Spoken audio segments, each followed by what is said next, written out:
welcome to the Paranormal Portal, ladies and gentlemen. I'm your host, Brent Thomas, and my God, have I been through a lot here.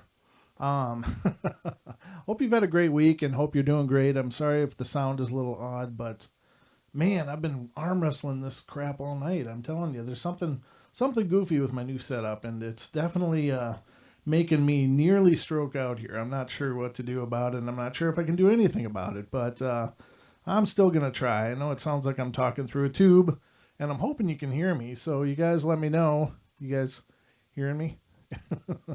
Let me know wherever you are. If you're in the chat room and TFR or on YouTube, just let me know. Just need to know that I'm getting through. I've been wrestling with the sound all night. So let's see. Can you hear me? I know it's so rookie, and I'm sorry about that, ladies and gentlemen. But yeah, I mean, I've got a lot of problems. Okay, all right, they're hearing me okay in TFR Live. Just okay. I got word from Marshall that I'm coming through in the YouTube. My God, I'm telling you, I don't know. I don't know what to tell you, I guess. But this is the Paranormal Portal, ladies and gentlemen, our forum for all things paranormal. And thank you for being here. You made it to the weekend. I'm sorry if the sound quality sucks. I don't know. I've got it with duct tape, baling wire, Band-Aids, and a lot of wishful thinking. So I'm hoping it's okay, but we'll see. Oh, man. I'm sorry if there is a problem. But yeah, special thanks to Lewis, Comet Man, in the DFR Live chat. I contacted him. I went through my Skype list, and he was the only one. I'm like, Lewis, help me out. So we did some sound testing, and I did some good configuration stuff. I thought I had it okay then, and then just more things kept hitting the fan. So it's just been, I don't know what it is. It's just this new Skype version is just married to Windows 10, and that is just screwing it all up. I can't tweak things like I know how to, and it's probably possible to still do it. But unfortunately, when they update things, they think it's a really great idea to change the way everything looks and change where you do everything too, because that must be important.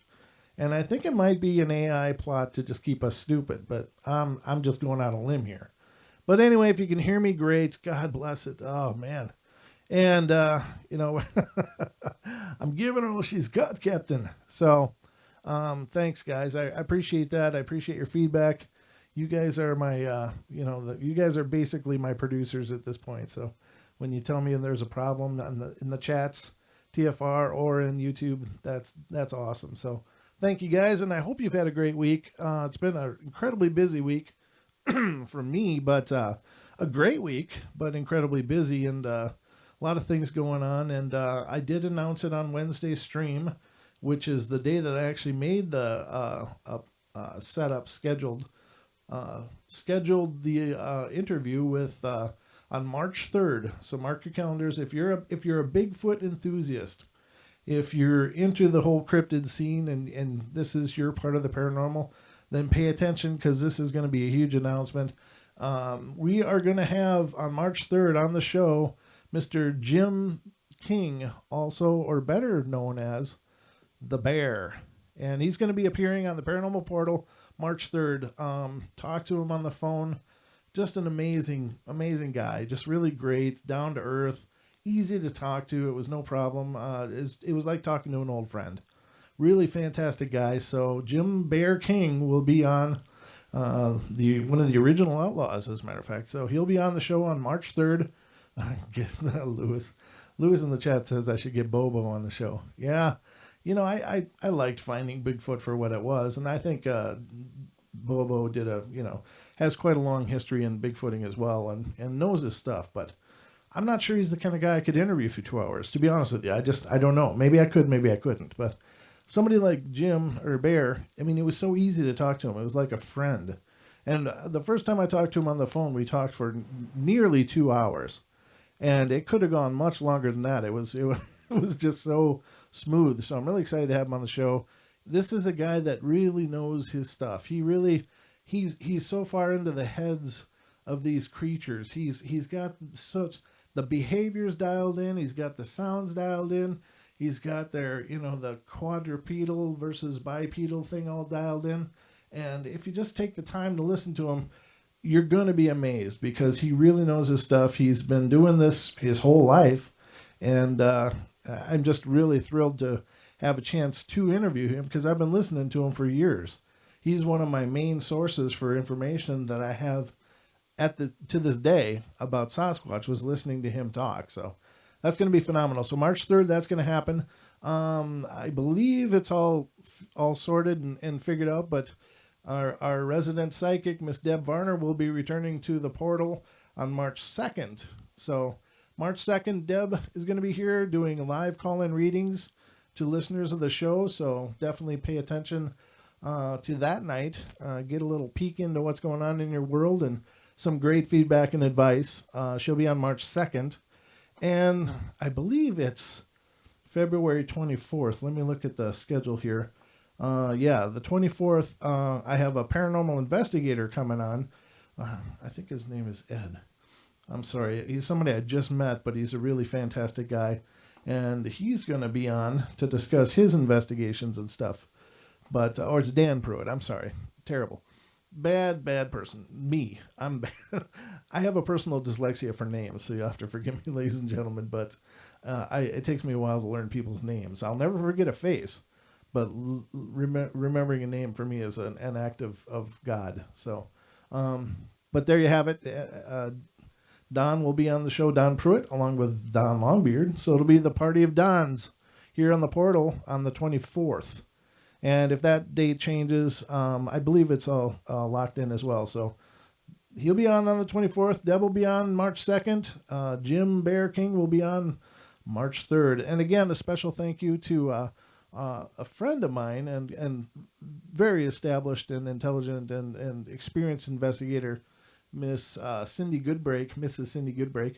She made the introduction between Bear and I, and that was fantastic. So thank you very much, Cindy. Again, I can't thank you enough. It's going to be such a treat and such a wonderful experience for the show and our listeners. So thank you for making that connection for us. But here we are. It is the Paranormal Portal, and I do have to say, and I believe this will work. Deb's in the TFR Live chat room. I guess I could have been looking at the screen while I was talking about that, but yeah, March 2nd. So I do apologize if you guys are talking to me because it's hard for me to watch the chats and keep an eye on all this crap that's been going on today and make sure everything's working. Sometimes it sounds like I'm in a tunnel. Sometimes it sounds real dry. I don't know if it's that way on your end, but this is as good as I could get it. But what was I going to say? Oh, I was going to let you know about the call-in number if you want to be a part of the show. Oh, there is a call on the board, but I saw it was on there for last hour too. So I think this person is probably thinking it's the phone, the listener line. So I'm probably not going to answer that. But the call-in number for the show is 213-233-3998. Again, 213-233-3998. And if you're calling from the UK, it's 44-203-393-2871. 44-203-393-2871. So those are the options for you to contact the show. There is a 800 number, but I lost my notes and don't have it near me. But those will work. They will work. I also would like to thank several listeners wrote in to the show with their own personal accounts. And I'm going to be going through a series of those tonight at the front end of the show here. But I just want to thank you guys so much for doing that. Those are the cool things for me. That to me is just the icing on the cake when you guys reach out and tell me what you've experienced. Because, and I realize I've said it before, but it's so phenomenal to hear what you've seen, to see through your words and to hear what what you're describing. To me, I really learn a lot from those kind of stories. So thank you guys for writing in. One listener wrote in several stories, and I'll read one of them tonight. It's quite long, but I'll probably read the other two tomorrow night. I think there was 3 total, but it was really long. No, but we've got several stories to go through here too. So we'll get into that really soon here. But let me see here. I'm just checking everything. All the levels are good. Yeah, I was almost stroking out. I was so stressed. Oh, I don't know what happened. I don't know what, something updated and it screwed up everything. It just totally took a poop right on my motherboard. And I don't know if you've ever experienced that, ladies and gentlemen, but that's a whole lot of no fun. And I know the sound is driving me nuts. I'm hearing an echo and it's driving me crazy, but hopefully you're not getting that on your end. Hopefully it's just in my ears and I can deal with that, I think. But, oh, so, and I would like to go through and welcome everybody, but there's so many names here and I don't know. However, I'm feeling well for what it's worth. There's the tunnel effect again. God bless it. All right, I'll quit whining, guys. I'm sorry. But we are live. We are on the air, and this is totally live and unrehearsed. So this is the joy of live entertainment, ladies and gentlemen, is dealing with me and the roller coaster that is the Paranormal Portal. I'm laughing, but I'm crying inside. No, I'm not. I'm fine. It is frustrating, though, because I really want to bring you guys the best show I can. And when things like this happen, it's like, oh, my God. It's maddening because we work so hard to improve the portal and improve the experience and improve the quality and everything. And we've done a great job, I think. Don has, I have, and Chris Gio, who's helped us immensely on the show here, make it nothing short of phenomenal. But, yeah, it's just been amazing. But when things like this happen, it kind of feels like it sends you back to about square one. And it is what it is, though, right? So let me get to these stories first of all and see what you guys think of these. But I'm really excited about this. And again, thank you guys for writing in. And if any of you others out there have accounts that you would like to share, please feel free to email them into the show. And the email for the show is paranormalportalradio@gmail.com. So feel free to write in your accounts, your stories, and what you've experienced, because this is, to me, is just, it's like getting a birthday present, So the first one is from a listener, doesn't want to be identified, but my mom was in a nursing home with Alzheimer's at the end. I kept hearing 3 knocks on the ceiling, so thought the upstairs neighbor was dropping ping pong balls or something. A couple days later, I was finally informed that my mother had died. At the viewing, I saw her standing by her casket in a dress from the 1950s. She was with one of her old friends who had passed long ago. I asked if she'd been doing the knocks, and she said she did. I asked why on the ceiling. I thought it was the neighbor. And knock 3 times on the ceiling if you want me. Sorry, she sang. Then I remember she liked Tony, Orlando, and Dawn. She was that kind of character. And that's awesome. In fact, that story was adorable. And it's beautiful, but it also brought back a lot of memories because I remember Tony, Orlando, and Don. Outside of the really bad 70s clothes, they were pretty good. But they really had that whole 70s thing cooking, and he had the whole, beefy mustache and everything. It was amazing. But good music nonetheless. Now the next story is from an anonymous listener.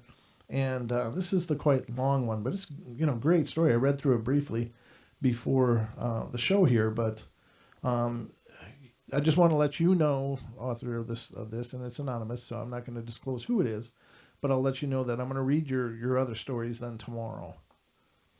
On many occasions, around the age of 4 to 5, my father would take me and my brother, 11 years older, to our grandfather's house around the Roxton-Brookston area of Texas. I forget which, both are pretty much the same location. Made Mayberry look like Metropolis. Anyway, my father had a house built for my grandparents on some land that still had the previous old house that they lived in, which was run down, the ruins of which at the time had no roof and the walls were collapsed. There was a bucket with holes in it, which I imagined at the time was some sort of pioneer shower. That's pretty clever, actually. For some reason, I wouldn't walk up to the old house. The new house was built before the 80s sometime, in the early to mid-70s. These events take place around 1984 to 1985. In the newer house, my father and grandfather would sit in the living room and talk while I was sent to a room that had a TV set that didn't work. There I would be told to color in the Pink Panther coloring book or play with the puzzle. I'd do that and get a weird feeling, like a strong presence. No noise of any kind. I'd look in the TV and see a reflection of a person behind me that wasn't me or anyone I knew, but more pure shadow in the form of a person. I'd get scared and try running back to the kitchen, but the door would be shut and I couldn't get out, and I'd see the figure, no longer a shadow, but couldn't tell his face. Either a black man that was very pale from drowning, or a white man. Sorry, I got to scroll. White man that drowned and turned bluish. Like I said, I was 4 to 5 years old. My brother was too afraid to go into the house, so he'd be outside throwing a football out onto the roof and letting it roll down so he could catch it. He tells me he's seen that man too. His eyes would tear up when we talk about anything there. I'd finally get the door open and my father and grandfather would look at me wondering what the hell I was up to, and for some reason I never did explain what I had seen.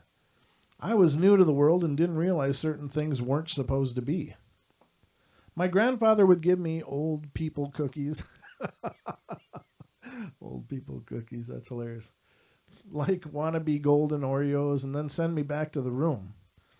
Once I was back in the room, I'd noticed that the coloring book wouldn't have any marks from where I proudly colored. Other times, the puzzle would be back in the box and on the shelf. This happened on more than one occasion. One time, an old woman, my grandmother was dead and no women were ever over there, with thick-framed black glasses would run her fingers down my spine and say, "Everything is okay. You'll be all right. And you got to put the toys up for the other kids." What other kids? I assumed it was some living relative until my brother and dad told me no one came over. I'd see her on occasion, but it wasn't my grandmother as far as I knew. The room had sliding glass French doors that led to the dining room, which was filled with boxes. These doors had some sort of crystal ball effect as I'd look in and always see what appeared to be a Thanksgiving dinner being cooked and set on this long rectangular table, which wasn't in that room. Like I said, it was just boxes and stuff, storage. I'd see what looked like kids eating at the table. I'd finally get the damn door open and ask my grandfather if the food was ready, and he and my father would be looking at me like I was nuts, saying, "What food?" And my grandfather would give me a banana. I'd ask several times in a day, this too many times in the same day, and pretty much every trip there, I'd see this dinner and kids through the glass. And every time I'd bring it up, I'd get a banana. Sometimes more than one. I think my grandfather might have had been senile because it was as if he forgot if he had given me a banana. To this day, I still cannot stand bananas. Awesome. I would later be told by my brother and half-sister, 17 years older, and never once at that house with us to visit, that they used to have Thanksgiving dinner in that room when they were kids, and I described it. A lady different looking than the one that would have put up the puzzle or coloring book as I was still playing with them and not finished coloring, would be cooking the dinner. It's my guess now that as far as this dinner is concerned, that it is recorded into the glass like a VHS tape or something, stuck on a loop. And I assume it was my siblings as kids that I was seeing now that I'm older. And that would be a residual type of haunting. There was this porch swing and porch that was attached to the room with the TV that I was always in. I would often go and sit in the swing and watch my brother play outside. This rocking chair next to the swing would rock by itself. Not like the wind or anything, as it would have sometimes stop in mid-rock, then finish the rock and keep rocking, and then stop and then repeat. I'd be set loose in the yard on occasion to pick pecans off the ground. There were a lot of pecan trees. I'd do this and the ground would trip me. I knew how to walk and walk well. I also knew what tree roots looked like and uneven ground / holes are, etc. There was nothing. I'd get scared, and I kid you not, something would grab my feet and trip over and over, not just once, especially if I tried to run. I'd try to run around the house to figure out where the grown-ups went, and it's like this landscape changed and the sky changed colors like, I don't know, a time warp or something. I was 5. I don't know how to explain it. It's not the first time the sky changed either. Another time, my brother and I started to walk down the dirt road and then turned back because the sky suddenly turned pink with black clouds, hours before nighttime. We'd turn around and get back to the house and the sky would be normal again, but like missing time, it would be evening. We walked for a couple of minutes and it was 1 in the afternoon. One of the first experiences I had in the house was when I was looking for the bathroom and I hear a woman's voice tell me, "You're not supposed to be in here," when I'd opened the door to a bedroom by accident. I'd repeat that out loud, and then one time my brother was in the house sitting with the old folks, had this scared look on his face. There was a sewing dummy with an old dress, which I assume was my grandmother's. This dress and dummy would be in the same day, end up in different rooms. Nobody touching it. Apparently my grandfather liked having it around. There was a garage and it had this evil, creepy vibe. There was this old classic car. I'd walk around and then I'd see the body, the drowned black man on the ground. I'd run straight to my dad and bring him there, and there would be nothing. No body, no vibe. There was a well on the property, and I won't get into it, but I associate it with that body. When we leave, my grandfather would sit on the porch swing, and the rocker would rock by itself next to him. He'd wave, and we'd be on our way home. Years later, for my father's funeral, I learned that from my half-brother, who was 18 when I was born and had joined the Navy, that the land used to belong to a doctor who apparently went nuts and killed his family and all the help. For no reason at all, not that anyone knew of anyway. First and only time my brother and I ever discussed the house with him, and apparently he refuses to go there. I don't think he'd lie, but the story would explain a hell of a lot in terms of hauntings and vibes. And that's an incredible bunch of occurrences, and very cool. I appreciate you sharing that with us. And again, we'll get to your other stories tomorrow night, but thank you so much. And you're right, that the dinner setting does sound like a residual effect. It's the whole stone tape theory, the idea that objects or places can absorb the energy of some situation and then replay it at other times. And so that's more than likely what that was that you were seeing. My God, do you hear that? It's so weird. Oh, Lord. I need an exorcism up in here. The studio needs an exercise, and I'm not talking aerobics. But anyway, we have just about 3 minutes before break, so I'm going to wait for 2 other stories for when we get back from break. But I would like to take this moment and say, if you're hearing the sound of my voice, if you're out there listening to me, please head over to our YouTube page. We are simulcasting live on YouTube at this moment. So the YouTube stream is happening, as well as the broadcasting on TFR Live, iHeart, and TuneIn. So if you're hearing the sound of my voice, head over to the youtube.com/paranormal portal, and please subscribe and check out the streams there. We've been doing this for a while now and getting a lot of great responses, and you guys are really being supportive, and it's been really phenomenal. But we like to keep encouraging you guys to get out there, because I know there's a lot of you listening. There's well over 3,000 people right now listening to the show. So head over to youtube.com/paranormal portal and check us out there. And if you'd like to support what we're doing on tfrlive.com, whether it's this show or all the shows, you can head over to tfrlive.com/paranormal portal, and on the right side you'll see a link to become a member, and that, of course, gives you access to all of the archives of all of the shows on TFR, and you can also download commercial-free episodes, and as many as you want of whichever shows you want. So that's always an option as well, ladies and gentlemen, and it certainly goes a long way to help us keep doing what we're doing here on the portal and on TFR Live.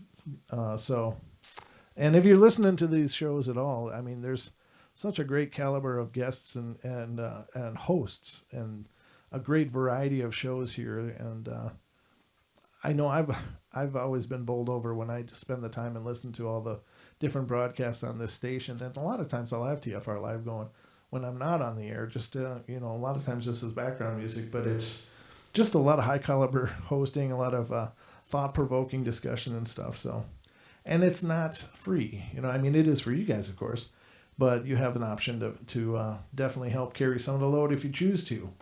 So just some options, ladies and gentlemen, but we do appreciate all the support you've been giving us, and we will certainly be here doing it no matter what. But as long as they'll let us, as long as they keep the power on. But we're going to go to break, ladies and gentlemen, so don't go away. We'll be back for the second half hour of the show in just a couple minutes, so stick around.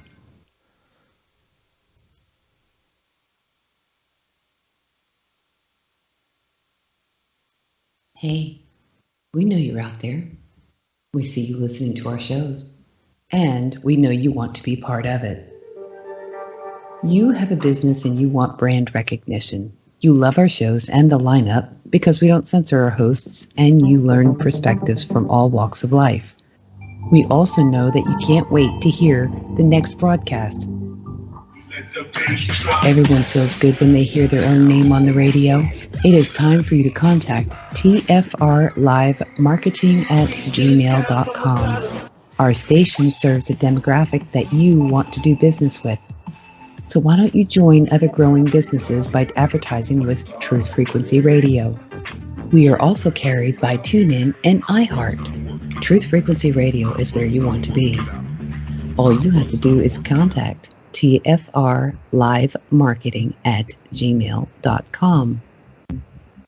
I'm getting older and noticing that my body just doesn't work as well as it used to. So I like to keep fit as possible by hitting the gym a few times a week. Recently, I started having a nagging bicep pain, and it got so bad I couldn't even lift the weights. When I was complaining about it to a friend, he told me about angioprim. He said chelation helps remove toxins, heavy metals, and cholesterol in veins and arteries that may cause blockages. After just 1 week of taking angioprim, the pain was gone, and now I'm back in the gym full strength. Scientific research proves the active ingredient in angioprim has superior oral chelation action that helps promote cardiovascular health. So to learn more, go to angio.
welcome back, ladies and gentlemen, to the second half hour of the show. Wow.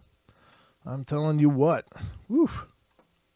I heard from the chat room that it sounds like every once in a while like I'm in the shower. I'm not. Those of you on YouTube can certainly attest to the fact that I am not currently showering, but oh yeah, thanks. That's where I write some of the music. Lewis, thanks for noticing. But yeah, Dawn, I hear you. It feels like an AI thing. Oh, thanks. That's really sweet. That's really cute. She said, Brent Thomas, just remember, it is the AI ciphering off our energy, not the other way around. Good job in the face of negative energy. Well, thank you. That's very kind. You know, I certainly, I was sitting here just wrestling with it, and I was like, oh my God, should I just do a rebroad until I can get this figured out tomorrow? You know, and just sit down and just dig and dig and dig and figure it out. But I mean, I was up here in the studio 2 hours before the show, testing this and making sure, because I knew I had something going on, because the update happened and things just changed. And I was like, oh my God, what the hell is it? And so now I got all this weird sound stuff going on. And that's why during the break, I didn't bother switching tiles. For those of you on YouTube, you can see me just sitting here.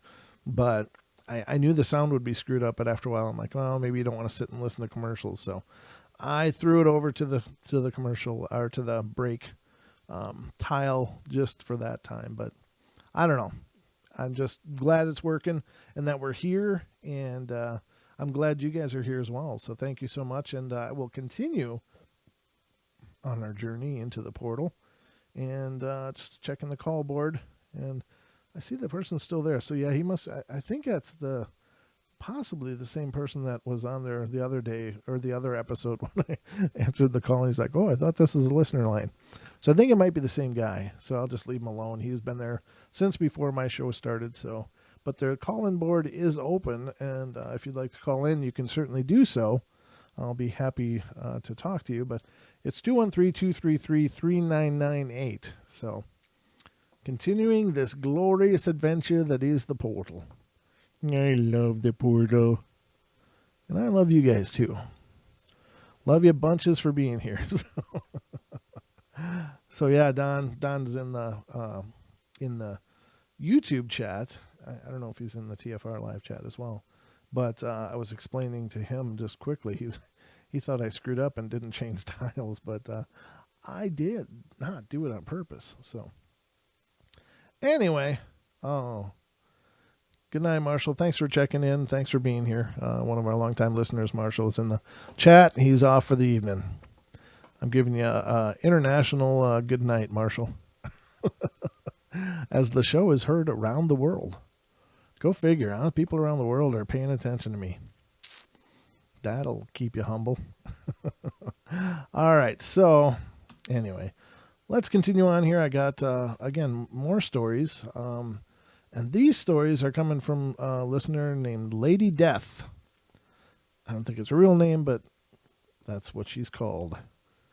The first story is, when I was 19, I was living in New Orleans. At night, my lampshade would spin. The air conditioner was off. I turned my fan off. The shade would still be spinning. So at night, I would put the lampshade on the floor. Then my closet door would swing open. Couldn't explain it away. And got freaked out, so I would leave my closet door open at night. I think I would too, to be honest with you. My house was a shotgun, and my bedroom in the back. And I think the shotgun description means that one room after another room in one straight shot.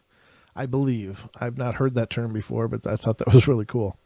I had a door leading to the outside through my bedroom. That deadbolted door with the knob also locked would be open in the morning. My roommates made fun of me and I moved out. My best friend moved into my old bedroom. One night I slept over and the next morning the back door was open. I asked, now do you believe me? Yeah, that's the proof that you got to love that, right? It's like being exonerated, as it were. Now, I do have to say in the email, it looked like you labeled this next story number 3, and I kept digging and digging looking for 2 because I don't know what it was, but I'm thinking maybe you just made a mistake and labeled it 3. So this is the second story that you sent me. When I was living in Charenton, Louisiana with my dad. I think that's how you pronounce it, Charenton or Carenton, Charenton. Louisiana with my dad. I also always thought he was getting up in the middle of the night to eat something. I would hear footsteps going up and down the hallway. One week, he went to work out of town and I heard the footsteps going up and down the hallway. I hopped out of bed, locked my bedroom door, and thought to myself, this wouldn't keep the ghost out. These were big, loud, feet shuffling footsteps. The neighbor's parents used to live in the house but had passed on. I don't know for sure, but I think that may have been the other occupant or occupants in the house.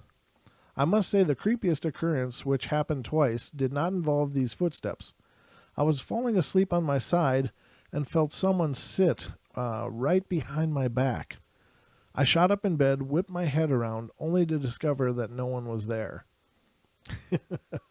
And I'm here to tell you, I think that has got to be the worst thing ever that could happen, because when you're sleeping, when you're laying in bed, especially when your back's to something, I mean, you're already in what would be a very vulnerable position, but then to be laying there, relaxing away, maybe asleep, maybe not quite asleep, but just in that relaxed state, and then to feel someone sit down that you know shouldn't even be there, oh my God. The fact that you still have a pulse is pretty amazing, because I think that would just be so absolutely unnerving. But thank you so much for sharing those with us, Lady Death. Those are awesome. And any of you all out there, you got any stories to share, please keep them coming.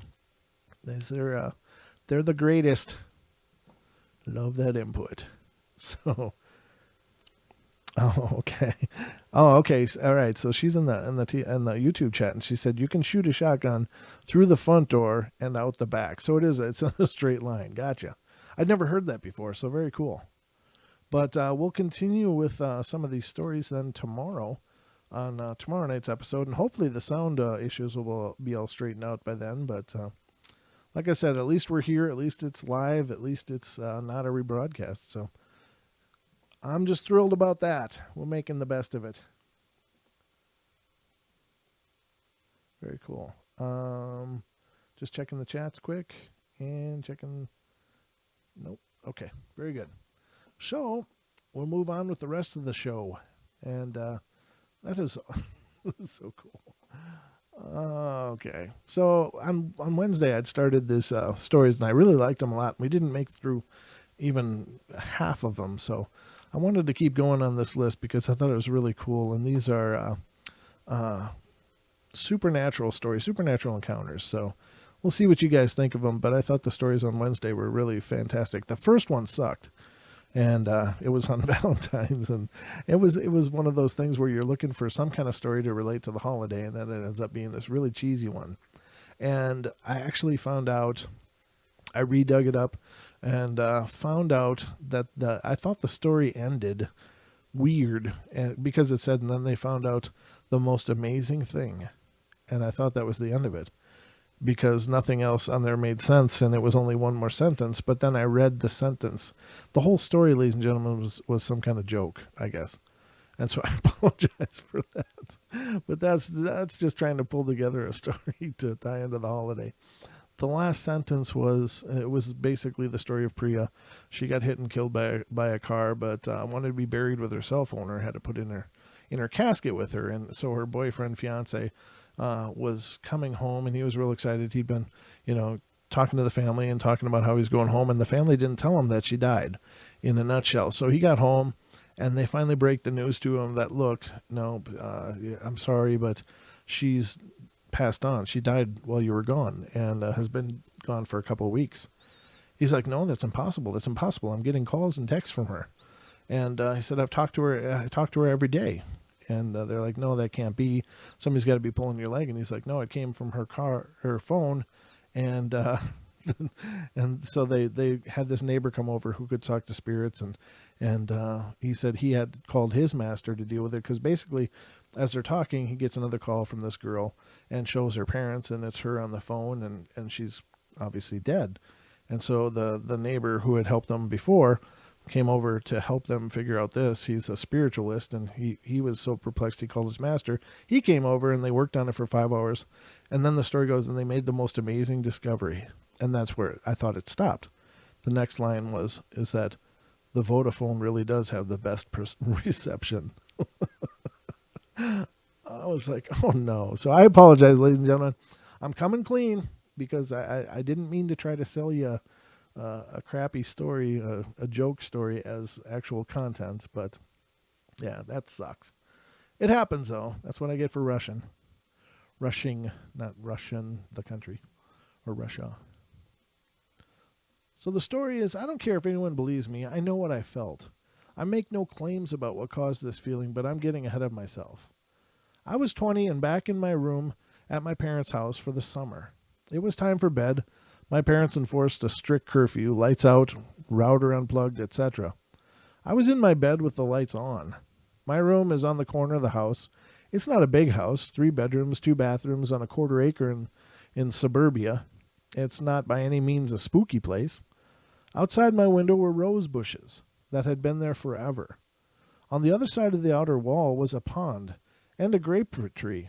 Altogether, the least spooky atmosphere ever. I sat on my bed with other people in the house and the lights on when I felt it. You know, the feeling when somebody's looking at you or hovering over your shoulder. Take that and magnify it, and then add the feeling you get facing someone who hates you, if you've ever faced that. Someone just staring at you, hating you. And I could feel it when my back was to that outer wall. I felt a panic. I could feel there was something there as real as I can feel the keys under my fingers. My rational mind said there was nothing there, but I felt it. It felt as real as the breeze from my oscillating fan. It felt so real that when my parents came in to say goodnight, they could tell something was wrong. Normally, if you're behaving irrationally, you won't admit it to someone. You would any of you over 10 admit to being afraid of the dark to your parents? Not likely. But this wasn't a fear of the dark. As I said, I was sitting in a lit room. So when they asked if something was wrong, I told them I didn't care if it sounded crazy. I was terrified. They didn't understand. They said, okay, good night, and left the room. Just so supportive. I tried to rationalize it with myself that there was nothing there, and even if there is no way that I could sense it. That's just absurd. Even so, I could not look away from that wall. When I tried to ignore it, my spine would tingle in a very uncomfortable way. I spent that night in fear. I can still feel it sometimes, and it still terrifies me. Now that's the whole story, but I really believe, and if any of you guys have ever had the situation where you just walk into a room and for no reason, suddenly you just like, something's not right. And it can be a room you've never been in before, but somehow you get that intuition that boom, something's off, something's not right, something's wrong. And you look around the room and maybe you figure out where it's coming from, maybe you don't, but you leave that room and there's no real explanation for what it is or what's going on. But those are the times that I think we really do have these extra senses. I mean, it's not an extraordinary gift that's only given to some people. I think it's a matter of our birthright. Some people are more naturally tuned into it, but I don't think that that's uncommon at all. And I think pretty much everybody can relate to the experience of walking into a room and for no reason at all, boom, something's not right. I don't feel right. And so you leave, or, you at least keep your hackles up and keep looking around. But in a case like this, I think we can pick up on those energies. We can pick up on the idea that something's watching us. Something's looking at us. Something doesn't like us. And we catch those vibes because the basic rule of metaphysics is that energy follows intention. So if you're angry at somebody and you're looking at them, now you could be just like, oh, I just hate that person. So you're sending wave after wave after wave of energy, of hatred towards that person that you're focused on, whether it's they're right in the room with you or you're just thinking about them. But you're just sending wave after wave after wave of hate. That person on some level has to be picking that up. And it could be one of those deals where they just have a bad day and they're not sure why. Well, it's because somebody's sending bucket loads of hate. But Otherwise, it could just maybe turn around and go, God, I could feel you looking at me. What's going on, So we have those senses tuned into us. And in fact, a lot of times in a lot of, since Bear's going to be on the show, it's okay to talk about it, but I think in a lot of cases where people have encountered Bigfoots in the wood, they're out in these desolate places, and suddenly something goes off. Now, these are situations where in a lot of cases people have not been to these places before, but so they're just in this new place. It's wonderful, everything's great, they're just enjoying the serene nature of everything, and then suddenly, boom, a switch goes off, and they feel like, I don't feel right, something's wrong, something's up, I don't feel right. And then comes the encounter stories, and so many of the stories I've researched, of the encounters that I've researched of people coming in contact with Bigfoots, have a real common theme where they seem to pick up in an extrasensory way the presence of something, and then it makes itself known in some way, whether it's sounds, whether it's knocks, whether it's rocks being thrown, whether it's growls, or pacing them, or mirroring their motions through the woods to intimidate them out. But usually starts when people are like, something doesn't feel right.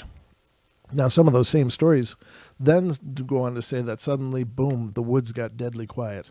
Crickets quit making noise. Birds quit making noise. Everything, squirrels stopped moving. Everything just froze, like it felt the same thing. So I think we're tuned into that same wavelength, and we have the ability to pick those things up.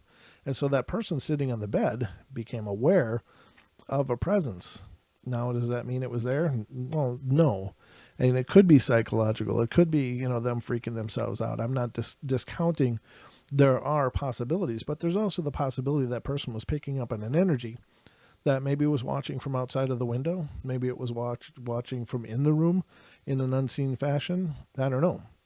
But it wasn't a good feeling. And so I just think that we have those senses built in, that they're just part of our wiring. But it sometimes takes really extraordinary circumstances for those experiences to pound their way through our layers and layers of distractions and mental congestion, so to speak. So that's why I think it's important. And Deb, who has been on the show many times, and she and I have talked many times, and on the show and off, but I've talked to her about how do you tune your senses. And one of the first things she says is meditate. And in situations like that, one of the big key benefits of meditation is to silence the mind, to focus the mind, to quiet the mind. And so we in our modern society run around in such states of panic. If you took a person from now and took a person from 50 years ago and put them in the same room, there would be two totally different energy levels.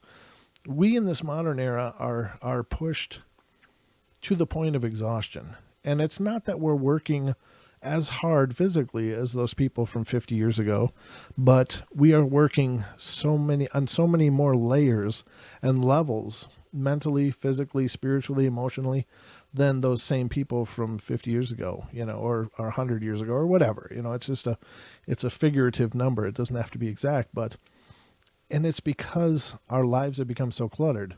We've got so many more distractions now than we've ever had before. We have so many different levels of things that take our focus, and that we're expected to apply a multi-layered focus onto our worlds. Whereas, I think life used to be simpler because there weren't these many levels and layers of technology. Now, I'm in no way speaking against technology. I love technology. I really do. You'd never know it for the joy I have trying to get my studio working, but I really do. I've spent years working in IT in my past, and I was self-taught. I didn't go to school for it, but I just was absolutely enamored with it, and still am. And I love what technology can do. But the one thing that I think has happened is that so many things have been introduced into our lives at such a reckless pace that there was no natural curve to learn healthy application. So it became a matter of, we can do this now, and so you should.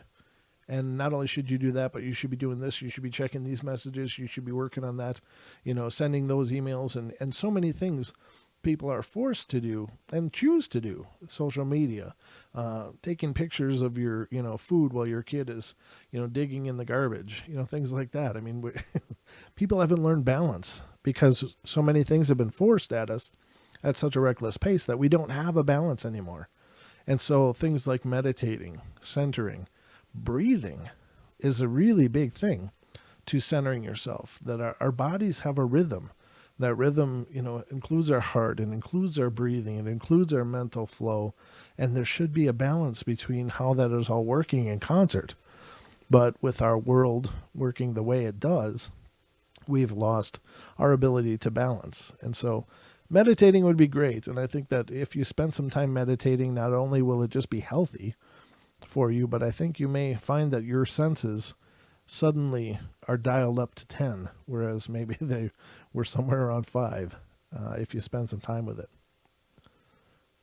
Anyway, just a lot of thoughts about that, but this next story is pretty short. Let's go to this. My family has a shadow man living in our house. Oof. He usually hangs out at the landing, on our stairs, or upstairs. It's not that he's actually done something, like moving stuff, but he's pretty loud.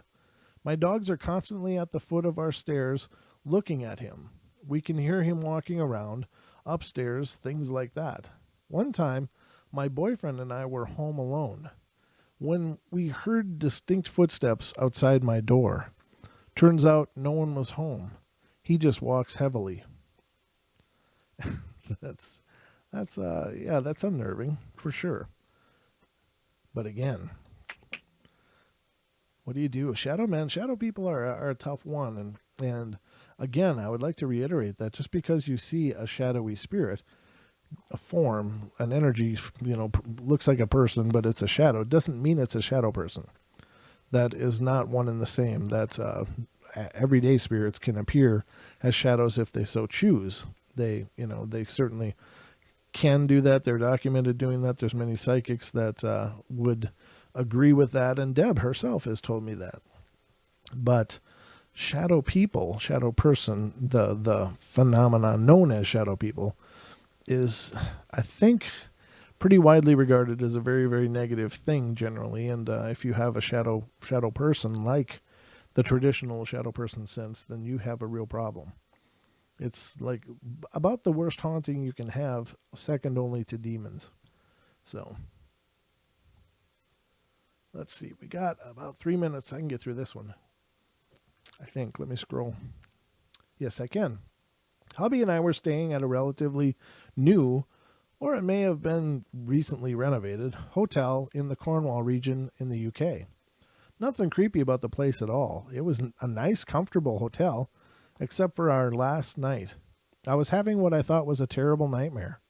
I saw a young woman standing over me in Victorian-era clothing, wearing a lace dress with a high neck and a choker. She seemed ecstatic to see me and was moving closer and closer to my face until hers was just inches away from mine. At first I was happy to see her too, as she seemed so delighted to see me. However, as she started to move closer, it freaked me out, and I must have cried out in my sleep. The cries woke hubby, who was right next to me, just in time for him to see in front of him what looked like lace covering the entire bed. He tried to grab it, but it faded away. We promptly left the next day. Oh, the spirit was probably excited, like, yes, somebody finally sees me, woo! And then it was, nope, we're leaving.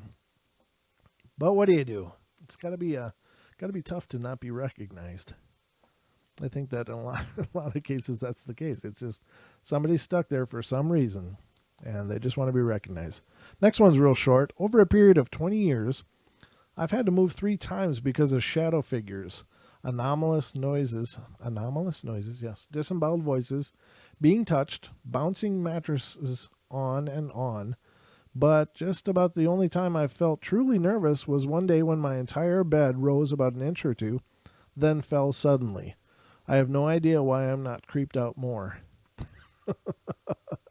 I've seen that movie. It doesn't end well. That's all I'm going to say. No, I don't know. It takes a hell of a lot of energy, though. Usually things like cupboard doors and stuff are not a big deal, but when you're talking about a full bed rising a couple inches off the floor and then dropping, that's a hell of a spiritual feat. So probably not the kind of thing you want to mess with. Not for the unprepared, for sure. But we're about to go to the second break of the night, ladies and gentlemen, for the hour break. So I hope you're enjoying the show. I think the sound's gotten better. I haven't heard that tunneling noise for a while now, so it's an improvement. Again, it's nothing I did, but I'll take it. I'll take things normalizing at any time. So, but I hope it's going good. I hope you guys enjoy it, and we will certainly be back in just a couple minutes here for the second hour of the Paranormal Portal. Don't go away, ladies and gentlemen. We'll be right back.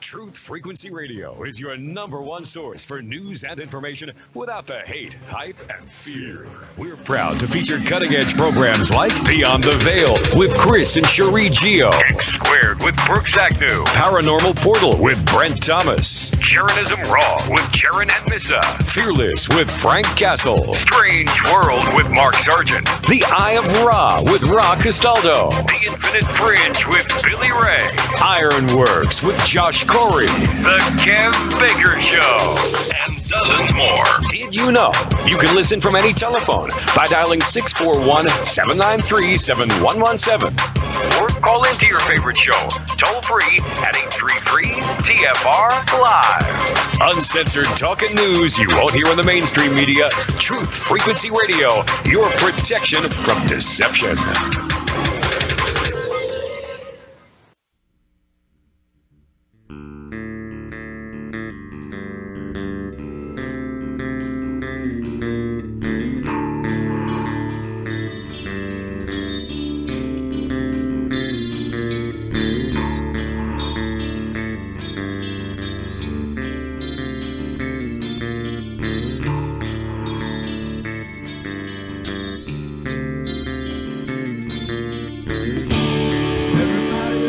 Play their games. Everybody loves to place their bets.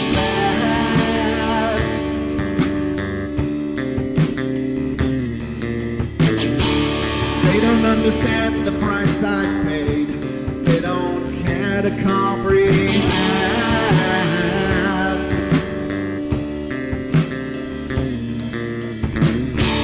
Trace their lines upon my body, dripping scars across my heart.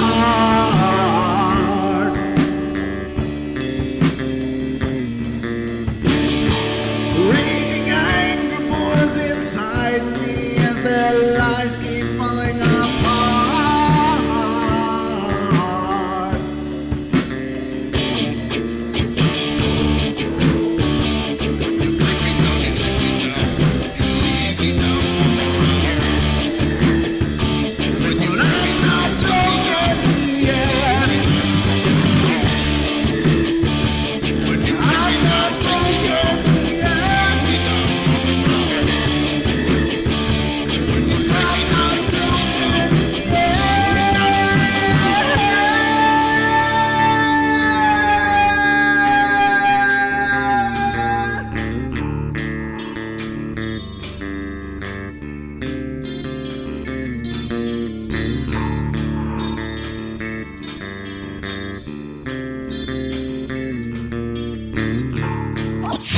This is the Truth Frequency Radio Network.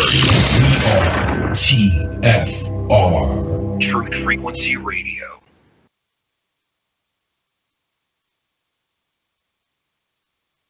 This looks extraordinarily bad. They linger in a perpetual dream state, a nightmare from which they cannot wake.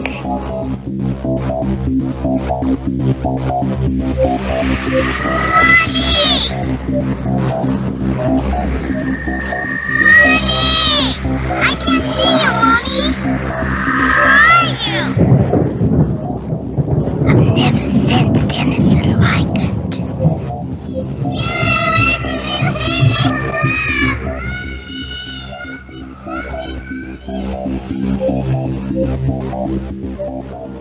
Carol Ann is not like those she's with.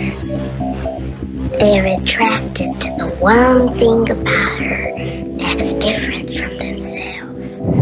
Her life force. It is very strong. It gives off its own illumination. It is a light that implies life and memory of love and home and earthly pleasures. Something they desperately desire, but can't have anymore. Right now, she's the closest thing to that. Poltergeist are usually associated with an individual. Hauntings seem to be connected with an area. A house, usually. Poltergeist disturbances are of fairly short duration, perhaps a couple of months. Hauntings can go on for years.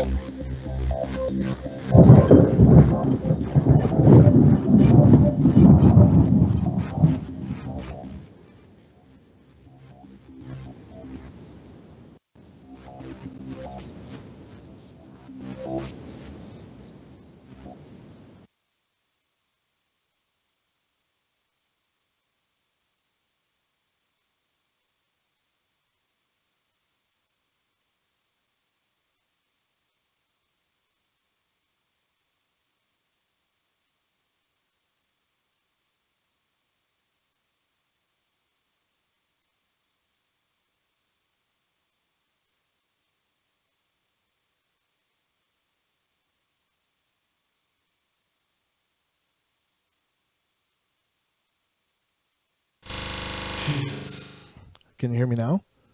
Ah, what the hell? I tell you what. I think that was it. I hope you're hearing me now. Oh, God, I got to watch now and see. Oh, I'm sorry about that, ladies and gentlemen. Good now. Okay, great. Thanks, guys. Yeah, I don't know. That suddenly got muted. So welcome to the Paranormal Portal, the only paranormal show in existence that is actually haunted. So I tell you what, I gotta sage the hell out of this place. I don't know. But we're back. We're back for the second hour of the show. And again, what I said before that you couldn't hear was hope you're enjoying the show. Hope you're having fun.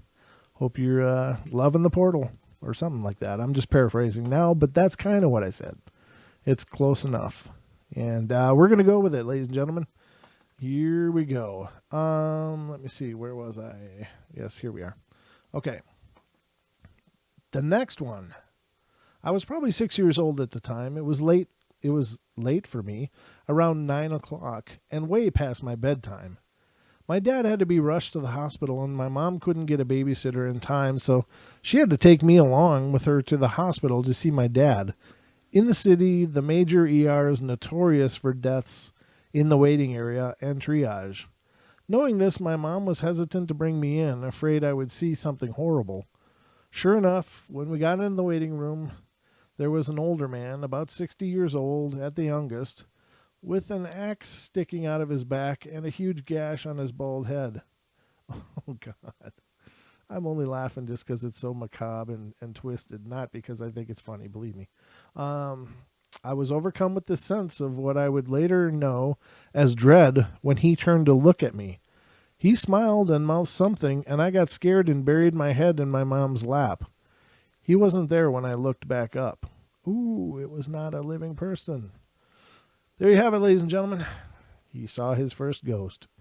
And if you ever want to get a spiritual attachment, the two places that are most notorious for it, and if you've been listening to the show, you've heard this before, but it is bars and hospitals.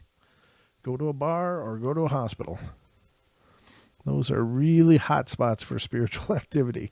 And I think it has to do with, and those are, of course, to develop attachments, to get something clinging onto you that you might not necessarily want. And some of the ideas behind that is their spirits that didn't want to die. They felt they died too young. They felt that they, were robbed of their life. And so they may attach themselves to somebody else they may try to take over in some way or another, but it's not to be confused with demonic attachments, which are, normally different. And those don't necessarily have specific places.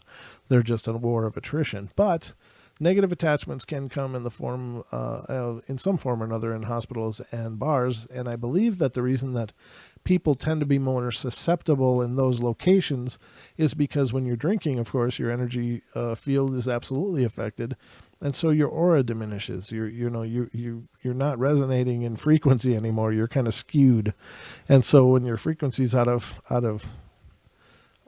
sync, I guess is a good enough word, but it certainly can allow an attachment to form much easier because you don't have the normal defense that you would against such a thing. Hospitals, of course, the same kind of thing. People are injured, people are sick, people are already, dealing with an enormous trauma of some kind. And, also those people in surgeries, they're, knocked unconscious. And so it's certainly a place that hopefully, if you know someone that's in the hospital, definitely send them the vision of being wrapped in light or something to keep them protected, because it's a tough thing. I've been in the hospital many times myself, and it's, the energy levels in those places for me, I mean, God bless the doctors and nurses that are working hard to help people and to, do what they believe is the right thing. And they are very selfless people and amazing people, and it's certainly by no fault of theirs, but these places have these energies. They have these, imprints of trauma, and certainly that can be a beacon for a lot of dark things. So... And if you ever want to find a great place to do a spiritual investigation, look for an abandoned or decommissioned hospital. Those in prisons just seem to be hothouses for spiritual activity, just because so many things traumatically happen in both of those places. So, let's see. All right. Most recently, I have been, what did I do here? Oh yeah, here we go. Most recently, I've been hearing unexplained knocking sounds within various rooms of my house. At first, my sister thought it was our cat, but he usually plants his bum on the top of our dryer and doesn't walk around the house much. The more we ignore the sound, the more frantic the knocking gets.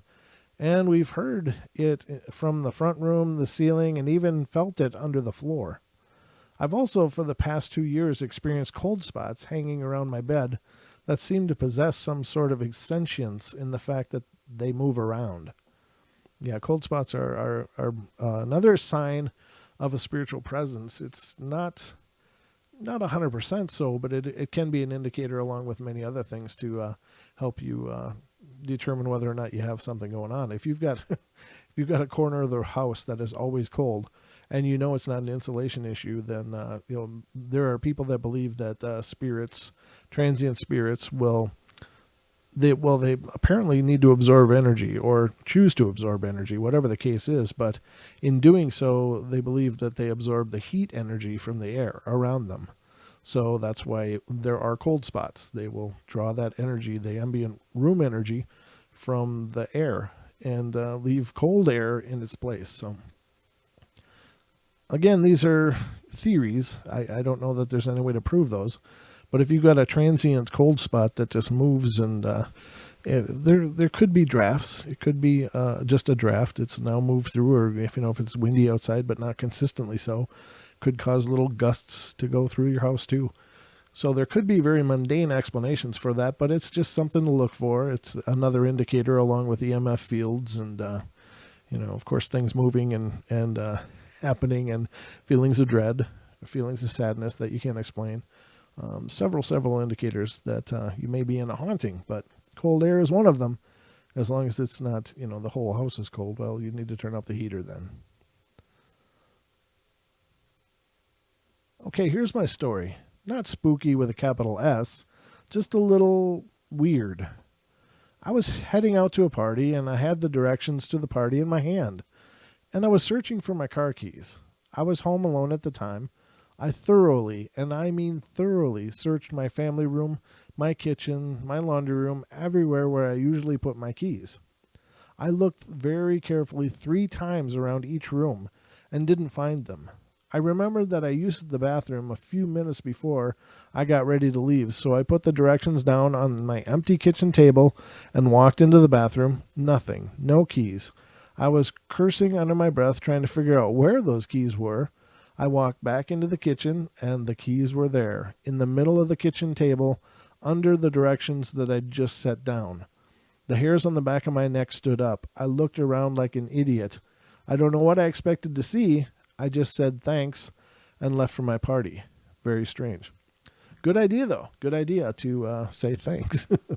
Because if there is something there that likes to hide your stuff, it's better to be gracious than to be a dick, because you don't want to provoke more. So just if it's just misplacing your keys for a while, that you can deal with. If it's sucking your breath away when you're sleeping, that's not so much fun. Oh, by the way, I wanted to say thank you, and I got to look and see who said this. Just a sec. One of the listeners was watching one of our streams on YouTube and made a very cool observation, and it was JFlow. And basically, it was a few episodes ago, and I was talking about having held my cat, and my nose was just itching like crazy, and I figured that it must be the little fuzzy cat hairs. Now, it very well could be, and I'm not trying to say that it was paranormal, but a very cool observation from JFlow on that show. And she said, when you get the tickles on your nose, and I'd heard this before, but I'd just completely forgotten it. When you get the tickles on your nose, or feels like little spider webs, it's actually spirits. You are open-minded to the other dimension, so they will tend to come to you and reach out. And that's a great possibility. Thank you for sharing that. Thank you for that insight. Very cool. I guess I can't remember everything, but that was really cool. Now, I do know that I was petting my cat, and it probably was just little fuzzy cat hair, because my cat is the softest thing in the world. I mean, it's a black cat, but it's like petting a baby seal. I don't know how else to explain it. But he's got this little fine angelic hairs, and they just float everywhere. And so I got to keep him brushed and stuff. But he seems to be blowing his coat now, because I guess he's convinced spring is here, even though we just had a foot of snow. But still, I just love that was put out there. And thank you. I love it when you guys give feedback like that on these videos. Because, you're going to see things. You may know things I don't know. And that's certainly, it was something I had heard before, but had pretty much forgotten about it. And then when she made that observation, I was like, wow, you know what? That's right. So very cool. Thank you for that input, feedback. And any of you guys have anything else to add to these videos, please do. Put your thoughts down. I certainly don't pretend to be an expert. I can't claim to know everything about the paranormal. There's just too much to know.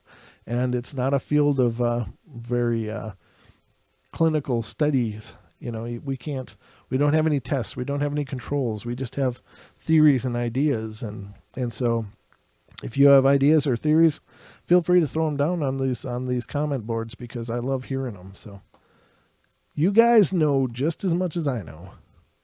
It's just they put a microphone in front of me for some reason. Gotta love it. So anyway, continuing on, but I just wanted to make sure to acknowledge that, because that was really cool. I love it when you guys, give me feedback, give me messages. I learn bunches from you guys, and I'm reminded of many things from you guys as well. So, okay, so the next story, celebrity. When I was in elementary school, I was on a field trip to a house that was used. I think it meant as a, but it just says used as a hospital during the Civil War, and has a giant Civil War graveyard in the property. On top of the deaths of the soldiers, several of the family's children also died in the house. Oh, that's so tragic. I was in the back of the group and was backed up to a room that was roped off. I felt someone tugging my hair. I reached back and my hair was braided. I had really long hair and it was all braided, which I assume it wasn't before that. Is that what this person's saying? I'm going to assume that the hair was down, but was now braided, which is absolutely phenomenal. A great story, great experience. Is it possible? Absolutely. It's not uncommon for people especially where, and again, I'm a little skeptical of the whole children spirits, but I've heard in a few instances of what are supposed to be child hauntings that one of the things that they like to do is play with hair. And so if it's a little girl, I can't imagine it would be, out of the realm of reason that it may want to braid your hair. Again, a very profound act, though, because that's quite an elaborate manipulation of physical matter without physical means. So it's an incredible, energetic feat at the very least, but very cool.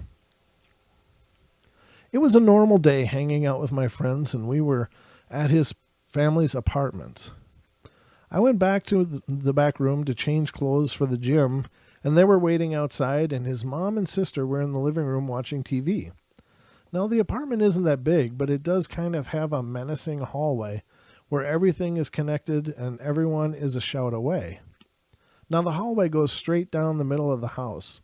From the living room to the TV is right in front of you. Then the dining room is off to your left across from the kitchen.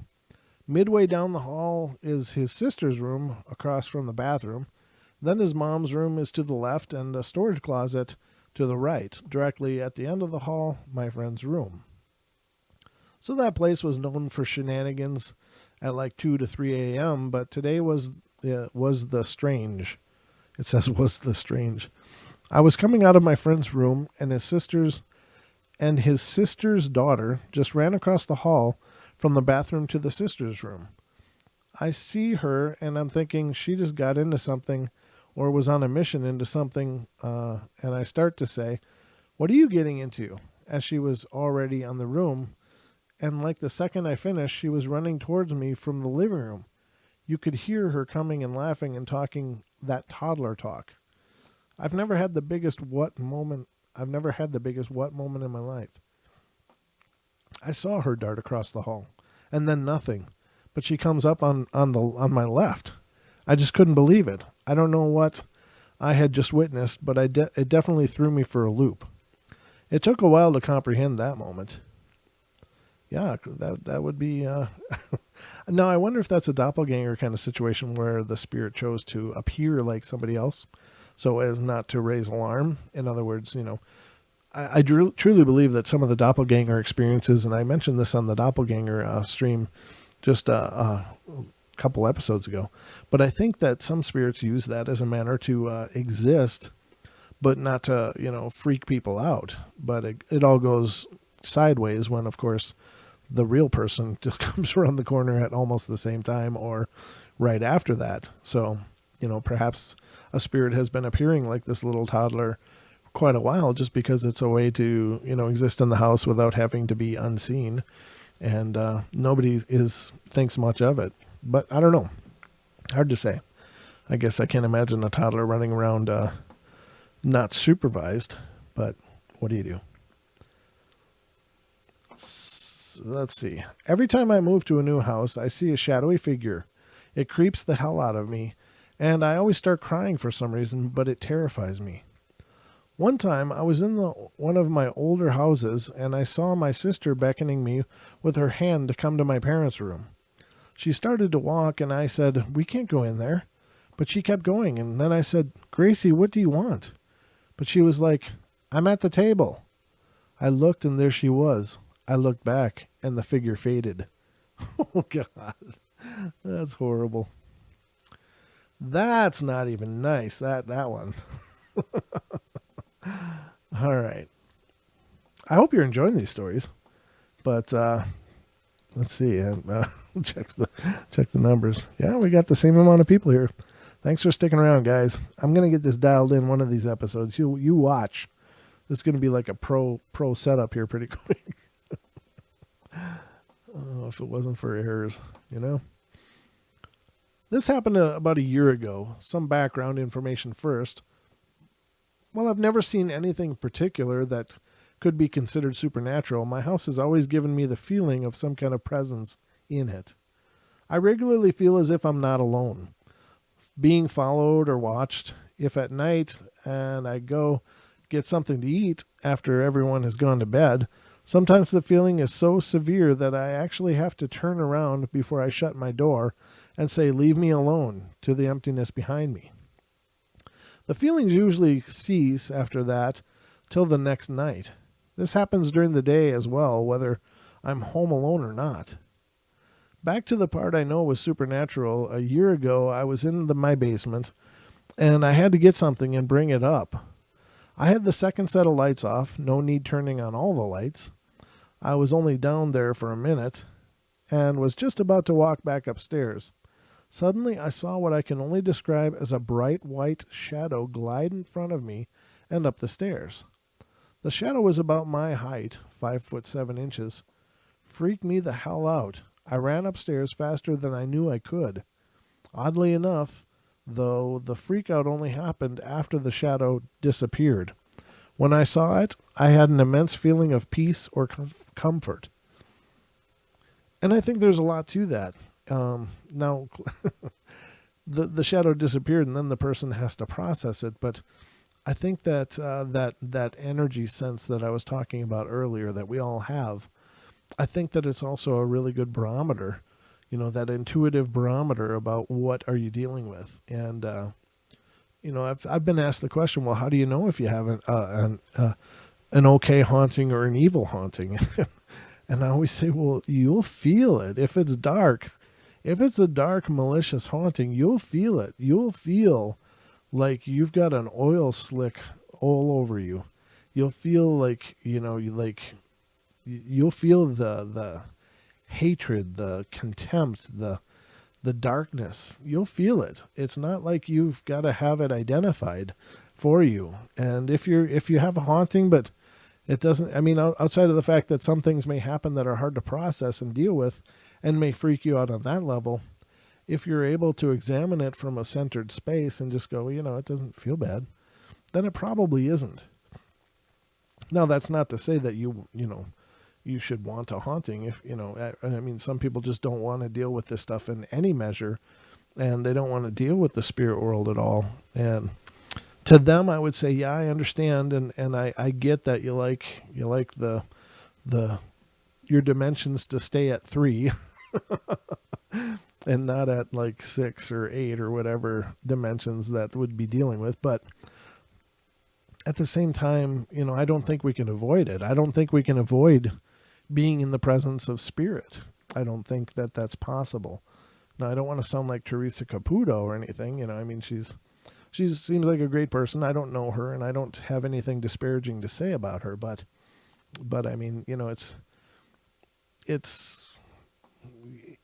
think the world is layers upon layers upon layers. We only exist in a very small percentage of the reality that we're in. And we share space with a lot of things that we don't even understand are there, or we only get glimpses, little peeks when certain conditions are right, when perhaps dimensions, intermingle more completely. We get this melding of dimensions, and then we see things that we don't normally see. But, I think that that's always the case, that we're always surrounded by these other energetic beings. And I'm not saying that they're all spirits. I'm not saying that they're all, dark and weird. I'm just saying that the reality is dynamic, and we only understand a very small percentage of it within our experience. So, we're always around that stuff, and it's always around us. In fact, they may be very well aware that we're there, and others may be just as, clueless as we are. I don't know. And there's maybe both, probably all the above. But, understanding the entire nature of reality would be beyond any person. But I think that it's certainly much bigger than our 3-dimensional living. So if things happen, try not to freak out. Try to get that gut feeling to see what you're dealing with. If it is something dark, get help. If you're dealing with something dark and you're hearing the sound of my voice and you don't know what to do, please email.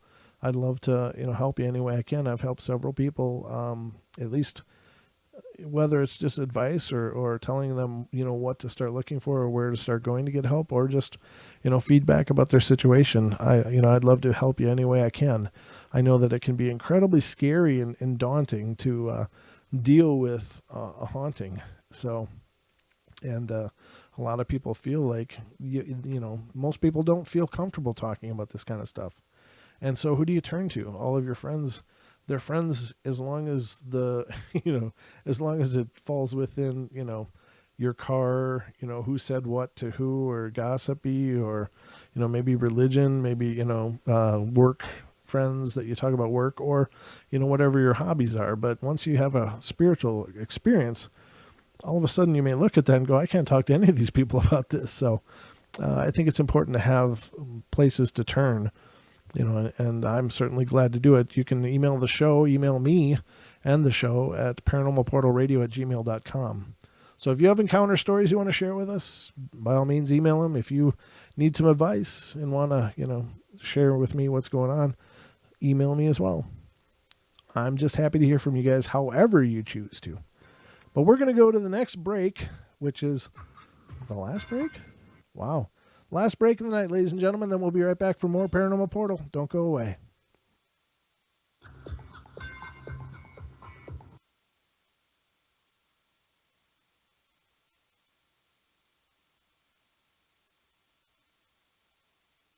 Hey everyone, it's Chris Gio, founder of Truth Frequency Radio and host of Beyond the Veil. The mainstream media and establishment are running scared right now, and they've prominently featured truthfrequencyradio.com as number 89 on the federal government's hit list, also known as the fake news list, which is essentially a list of sites slated for censorship on Facebook, YouTube, Google, and other social media. Now is the time for you to get involved. Share your favorite TFR shows far and wide on forums and social media. Tell your friends and family about your favorite shows. If you're a business owner, get in touch with us to feature your product or service right here on TFR. And if you haven't done so already, become a TFR supporter now and get unlimited commercial-free downloads in high quality. Visit truthfrequencyradio.com/sign-up. Thank you for making TFR the leader in independent and uncensored talk radio. Truth Frequency Radio, your protection from deception. Wouldn't you love to have a really sharp memory? More than ever before, people of all ages are struggling with memory problems and brain fog. Whether your poor memory is age-related or due to the effects of chronic stress, you can now improve your memory while reducing stress with the dietary supplement Calm and Clever. That's right, you get 2 products rolled into one. Some ingredients in Calm and Clever enhance memory and help retain newly learned information more effectively, while other ingredients in Calm and Clever reduce stress by maintaining healthy levels of the stress hormone cortisol. Calm and Clever was created by scientist Kurt Hendricks, a principal investigator in 2 NIH-funded studies on Alzheimer's disease. To sharpen your mind and feel calm and centered, try Calm and Clever for 2 months. You'll love the way you feel and think. To order Calm and Clever, call 1-800-728-9948 or visit calmandclever.com. 1-800-728-9948 or calmandclever.com. One night, a man had a dream he was walking along the beach, listening to Jaren and Mitha on Monday Night Raw. Across the flat horizon flashed scenes from his past, and he realized life wasn't what he was taught. For each scene, he noticed 2 sets of footprints in the sand, one belonging to him and the other to Jaranism. When the last scene of his life flashed before him, he looked back in the sand and noticed many times along his path there was only one set of footprints. He realized they happened at the lowest times of his life, and so he questioned Jaranism about it. Guys, you said if I listened to your show, you'd be with me all the way. But in my times of need, there was only one set of footprints. I don't understand why when I needed you both the most, you would leave me. My dear child, we love you and would never leave you. When you see one set of prints, that's because it wasn't on a Monday. Need a friendly voice? Call Grandma. But if you need truth at all costs, then join us for a threesome. Ooh. Mondays 7 to 10 p.m. Pacific, only on truthfrequencyradio.com. You are now tuned into the Truth Frequency. Your protection from deception. TFR. Truth Frequency Radio.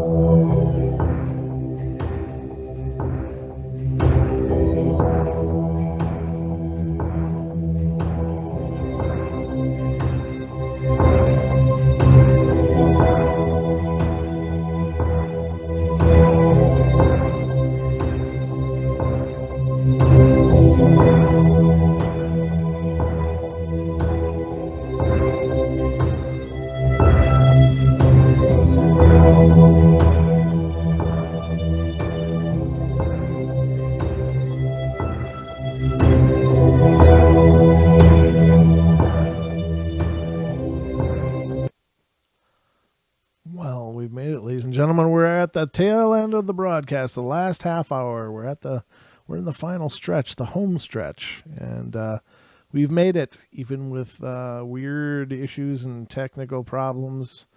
What can I say? We've laughed in the face of adversity, and we've opened the portal anyway. So that's a successful journey, I guess. I don't know. I don't know. But I just would like to once again thank Nick Zervos, who made all the backgrounds you're seeing. If you're looking on YouTube, you see the backgrounds, the frames around the video. Those are all his work. Brilliant, amazing, artistic. And I don't know, he probably does contract work. So if you're interested in having something done, let us know. We'll get you in touch with him and can help you design your look. But yeah, just phenomenal. I was just floored. I was like, are you kidding me? Wow. And before him, Chris Geo had made our frames and did a brilliant job himself. I mean, just amazing. And in fact, the intro to the show is the you are about to enter the Paranormal Portal. That was Chris Geo's work. Just amazing. And very, very talented person as well. And I'm just surrounded by all these brilliant people. I'm just so amazed. But thanks, brother. You make us look good, and I'm just so thrilled. Every time I look at him, in fact, I stare at him sometimes. I just look at him and go, wow, how did he do that? So I'm in awe of your skills. And of course, he is progeny of light in the chat rooms. So if you want to say hello to him and let him know what amazing work he does, definitely let him know. So continuing on, we are at the tail end of our journey here on the portal, but the night is not over. There's more spookiness to come in the form of stories, not in my technical problems, God willing. So I've been trying to look at the chats every once in a while. I haven't been watching the call board. Oh, our caller hung up, so I guess he had enough for the night. So good night to you, sir, ma'am, whoever you were. Hope you had a fantastic experience. So the next one. All right. No, I did this. No, I didn't read this one. That one's full of cuss words, so I'm going to have to work at it. I'm going to have to paraphrase this a little bit, but I was in kindergarten and went to this kind of crummy school with crummy food, but I swear to God, the bathroom near my class was haunted. Every time I went in there, something either unsettling or terrifying would happen. For example, wasn't that Moaning Myrtle? Would this person go to Hogwarts, or what the hell's going on here? Oh, geez. For example, one day I went in there to take a dump. I'm just reading it, ladies and gentlemen. I apologize. And I heard footsteps right next to the stall, which was creepy because the door squeaks when it was open. And I would have heard it, and I didn't. And all the stalls were open and empty. I looked under the stall and saw 2 tennis shoes with socks, ankles, and nothing else. The leg completely disappeared after that. Frightened, I sat up for a moment, looked back under, and they were gone. I ran back to the classroom after wiping. I don't know about washing the hands, ladies and gentlemen. I can't speak for that, and told everyone about it. A girl who sat next to us said, "You're lying," in an almost panicked tone. What? No, I'm not. Why would you say that? Because I saw it too. I don't know why that's lying. Anubis is locked out of the studio, so he's clawing under the door, and he like jumps up and tries to turn the handle. The cat is brilliant.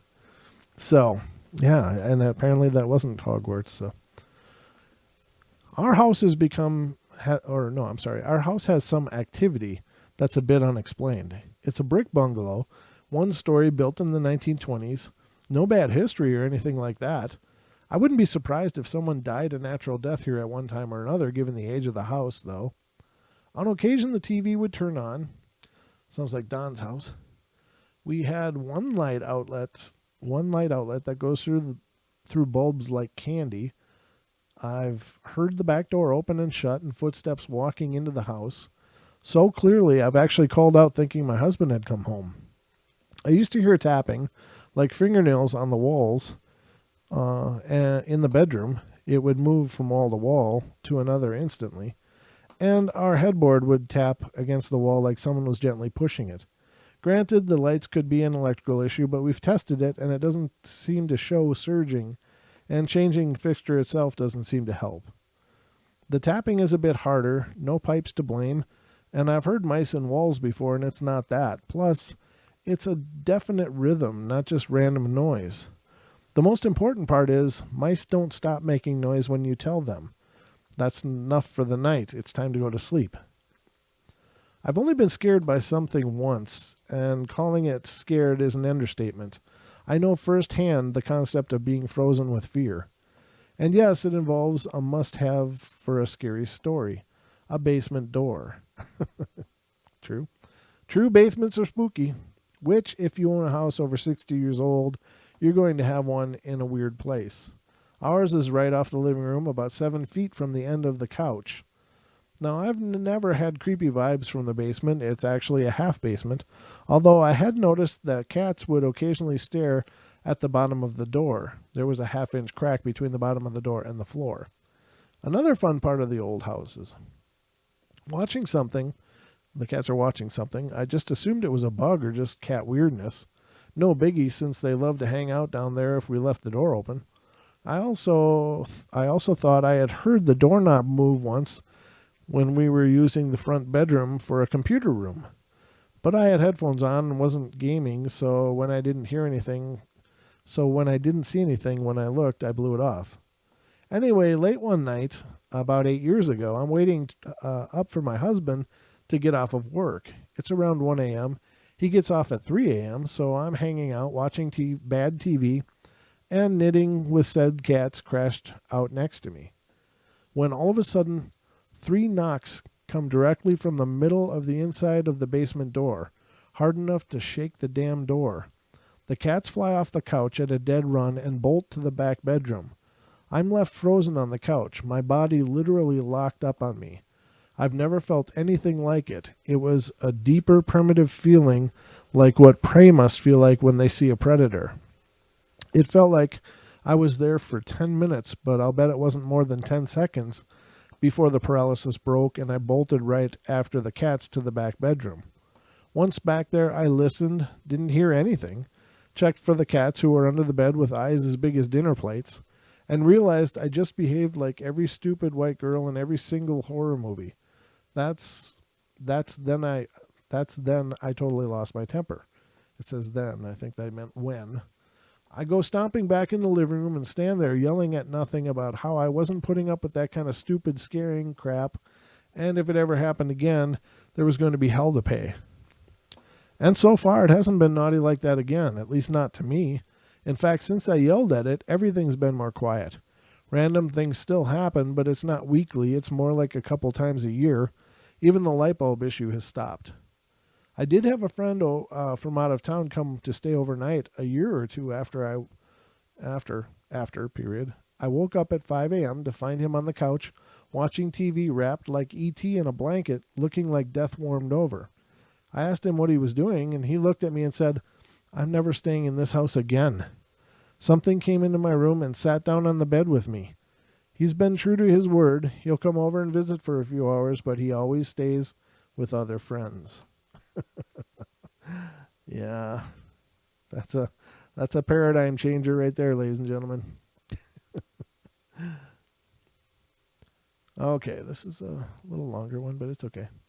To give a bit of backstory, most of these events happened in my childhood home in Washington State, a residence I lived in with my parents starting in 1991 until 2004 when I joined the Air Force. I always had the feeling I was being watched when I walked down the hallway at night to get a glass of water.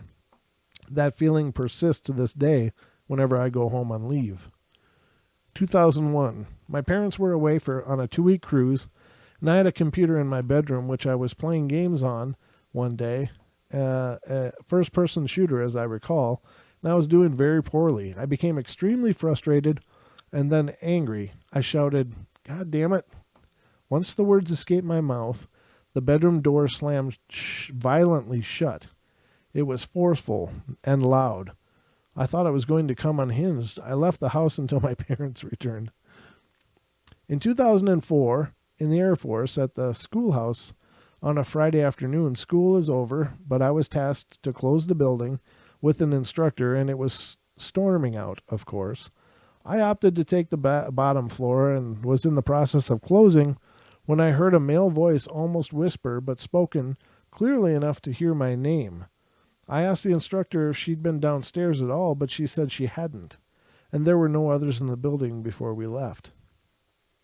2005. A friend of mine and I like to take long walks in the logging trails behind the high school near our houses, just as a stress reliever or to kill time. It was winter, snow had fallen, but most of the water had frozen over. As we were walking, we came to an aquifer-fed body of water. Most of us referred to it as Beaver Pond, although I do not suspect any beavers have ever lived there.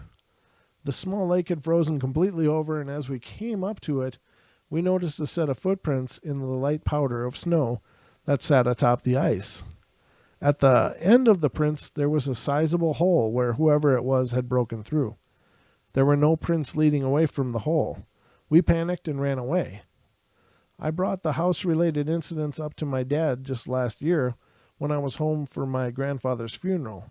He said he had experienced several odd incidences as well and had the same uneasiness on occasion that I spoke of.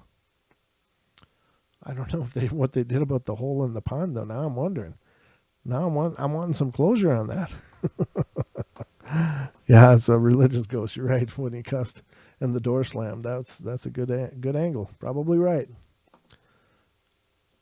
Let's see. I used to have a ghost that walked up and down the hallway in the middle of the night. And that's the whole story. And I think in a lot of cases that's a good point, actually, Lady Death brought up about religious ghost. I don't know why some of those spirits like that are earthbound. I don't know what causes spirits to be earthbound, and I've pondered this a whole lot, and I don't know what it is. And, there's there's many schools of thought about it, right? Where people had unfinished business. They were too young. Maybe they died tragically. Maybe they are too afraid to move on, just afraid of what may happen after they make that transition into the next world. And so they stick around here. Perhaps they have an emotional attachment to either a home or people that live here. Whatever the case may be. I mean, there's no knowing why they would stick around. And of course, you would think a religious person would be transitioned over, right? Because of their faith. That's the common belief. But it always surprises me to hear stories of like nuns that are still around, and not that just because they practice a religion that they're somehow more holy or pious than everyone else, and that doesn't necessarily guarantee a golden ticket for whatever reasons. And I honestly don't believe. I got to be careful here because I don't like to inject my own religious views into the show, because I don't want to either offend somebody's religious views or imply that I think people should think like I do. I don't think that at all, and that's why I keep my views to myself. But I think that it does make me wonder when somebody is so devoted to whatever religion that they practice. If they're so devoted, and if they are good, for the most part, we all have issues. I mean, that's just the nature of the human condition. But why are they not transitioning? Why isn't there some not necessarily that in terms of Christianity, like Jesus comes and meets them? No, I don't think that that's necessarily the case, or always the case, or ever the case. I don't know. I mean, it's whatever. But you hear, and these seem like good people, these spirits like that are, they're just sticking around. They haven't moved on, and it's hard to understand why or what or who has caused them to stay. And I don't know. I don't expect that I have any answers for that. And I just sharing that thought that it has occurred to me so many times, like you get a spirit like that. So if it was a religious spirit and was like, screw that, quit your swearing, and slam the door, what are they still doing here? I don't know. But I guess we'll all know the answers to those questions someday. So it was a normal day, normal routines. Everything was normal. I went to bed fell asleep pretty quickly. I usually dream every night, but this night I didn't. In my sleep, I began to feel this pressure overcome my entire body, and I began to feel like I was being pushed through my bed onto the ground. I woke up, but I couldn't move. I could see, though, and when I looked up, I could see this darkness hovering above me. I couldn't move, and I felt like it was pinning me to the bed. I tried to scream, and I did everything I could to move. I was terrified and felt this dark, evil thing. Out of nowhere, the shadow immediately let up, and I could move again. As soon as it let up, I literally shot up and got the hell out of my room as fast as I could. It was so freaking scary, and I have never encountered anything like it. Luckily, my sister was getting back from her boyfriend's pretty late, and it was about 3 a.m. I found her walking in just as I ran out of my room and to the downstairs, and I told her everything, and I was shaking so bad.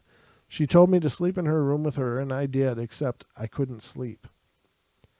I don't blame you. I've had sleep paralysis, quote-unquote sleep paralysis. I don't know what it was, but on several occasions I felt like there was somebody there as far as a presence. I know that, there is a clinical definition for what that is, or at least a hypothesis, but I don't know. I do believe that it can be, of course, invoked by spiritual means. I believe that there's probably natural occurrences of it as well, that it's just, being stuck in the REM state. Your mind's awake, but your body's not out of it yet or whatever. I don't know. But I have experienced it, and I experienced it a hell of a lot for several years, and it took quite a bit to get out of that cycle. And one of the big things that got me out of that cycle was learning how to break it. That when it happened, I learned, for me, what I had to do to get myself out of it. And honest to God, it was something as silly as, I'd be sleeping right next to my wife and I couldn't do anything. I knew she was there. I wanted so bad for her to, wake up and shake me out of it, but she was fast asleep and of course couldn't hear, my breathing or anything. So what I learned to do was I learned that I had to get something to move, like a little finger, and then just hold on to that with all my might and keep working it until more moved, like a whole finger, instead of just a fingertip, a whole finger, and then another finger, and then a hand. And once I could do that, once I could turn my head, then I would make myself sit up as soon as possible so I didn't drift back into it. But it was horrible. I've been there. God of Cat. My old house I lived at was haunted 100%. We had a lot of weird stuff happen in there, including some shadows, seeing shadows, and objects moving. In my room one night, objects moving in my room one night. I had the most peaceful sleep I have ever been in, and I woke up with the feeling someone was in my room, and it would not go away. It terrified me. And when the sun came up, and when it looked safe enough, I dove out of my bedroom door and fled downstairs and hid on the couch. Okay. I don't know what happened or what happened after that. I don't know. That's where it ends. Sorry. It was kind of anticlimactic, but there you go. The next one is, while staying at a bed and breakfast in Florida, I was wakened to the sound of knocking. I was on the first floor and just thought someone got locked out. The next night I moved to an upstairs room to share with my sisters. One sister slept soundly as the other sister and I woke up at the same time to knocking on the outside of our room. We were 2 stories up and there wasn't anyone outside. We were certain it was a spirit. The next morning, as we checked out, I inquired about the knocking. The front desk attendant turned white and first asked if we were afraid. I was not. I remember the feeling that this was someone checking on the hotel and guests. The attendant said it was the former owner who had recently passed away. Well, there you have it. So, well, yeah, there again. I mean, why would the former owner, and how did they know this? Is that they bring a psychic in to evaluate it? Who knows? But again, I would like to point out that on the 24th, we're going to have Don, what's his last name again?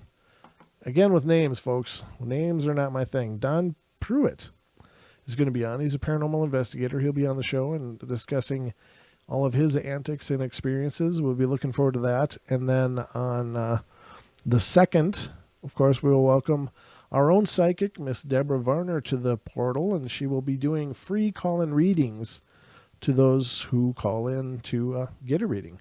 And I just would like to say that she is such a kind, loving, and gentle spirit. And I don't know, some people I think are weirded out by the idea of calling in and having some reading done on the air. Like it's like, oh, I don't want her to bring up this or that or the other thing. And honestly, she's not about making people uncomfortable. She's not about making you look stupid, and she's not about any of that. She's just about helping. This is a person who has, tremendous gifts, tremendous ability, and she does it of her own love and heart and wanting to be helpful to people. She doesn't charge a thing. She doesn't charge us on the show a thing to have her on. She doesn't charge people on her own when she does readings. She doesn't do it for money. She just wants it to be about helping and for the right reasons. So, and ladies and gentlemen, she's not the type of psychic that does the 20 question leads, to lead you into some kind of narrative. She does the, what's your name? And you tell her name, and then it may get silent. It may get, but that's her getting into the vibe and getting her guidance from her guides. And the information she's passed along in the show has been phenomenal, and hearing back from several people who got readings on the show, they were absolutely amazed. And she also extends herself to be in contact with those people who either didn't get a chance to get on the air or would like to follow up with her on Facebook. So definitely tune in. That'll be the 2nd for that show. That'll be wonderful. And on the 3rd, of course, and I can't say it enough, we're going to have Jim King, also known as the Bear, one of the original outlaws, here on the Paranormal Portal, and he will be going into all of, well, I'm sure we won't even touch the tip of that iceberg, but he will be going into his knowledge and experience of Bigfoots and Sasquatch, boogers, they call them where he's from. They've always called them boogers or wood boogers or catamounts or whatever, but he will be, you will just be amazed. This man is someone that just understands these creatures to a whole new level. Behaviorally, he understands them. Physiologically, he understands them. It's just he's been around them ever since he was a little boy, and the stories he can tell. So if you ever get a chance, you should check out some of his interviews, and there's several out there. He's been on Sasquatch Chronicles with Wes Germer several times. He did the Christmas show there this last December.